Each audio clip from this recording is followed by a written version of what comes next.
Okay, No Bones Jones here. Today we are making our chili jam. It's been a firm favourite on the festival circuit since we started making it 10 years ago, and it goes great with lots of things.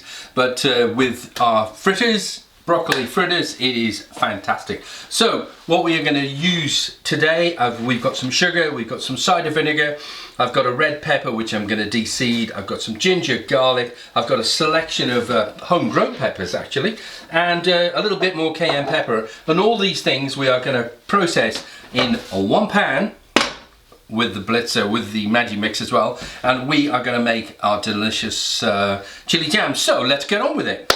Okay, so the first job is I've got some heat on here, and I've got my pan, which is a nice, quite a good sized pan, and get it on the heat, and I'm going to get my cider vinegar into my pan, and I'm going to start gently warming that up. My next job is to roughly prep all my vegetables and get them in my processor. So while this is warming up, I'm going to do that. So my cider vinegar is chugging away nicely on my hob. I've washed and prepped all the veg, and it's in this bowl looking gorgeous, and we are now going to return this or put this into our Maggi mix, and I'm going to blitz it. Okay, so that is done, and here we have, wow, this is beginning to this is looking fabulous.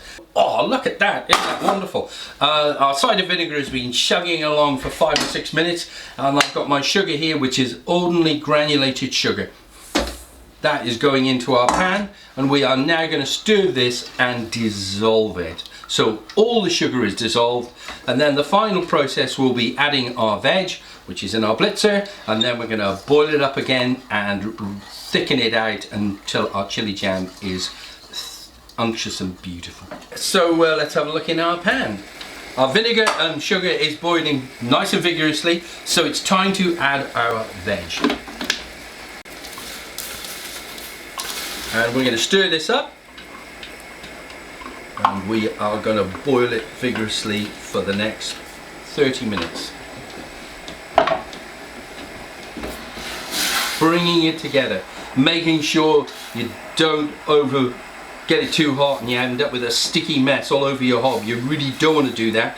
If you're not quite sure, once you've got it boiling, you can put a trivet under this, turn it right down, but do keep your eye on it. Do not take your eye off this. Do not let it boil over. Okay, so we're going to do that and see how it goes.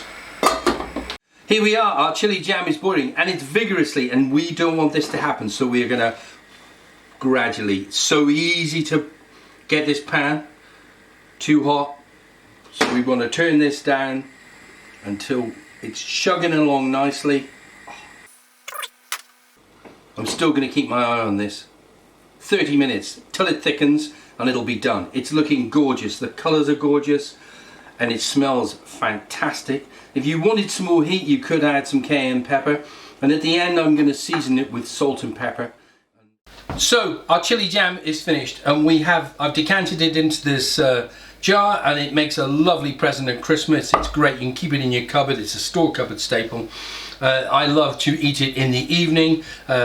Chili jam, hummus, cheese, and with some homemade bread. So this is one of my favourite things in the evening, is a bit of cheese and some chili jam just to brighten the whole thing up. And so there we are. This and other recipes are available in the No Bones Jones cookbook, page 124. So until next time, happy cooking. Cheers. Now the taster.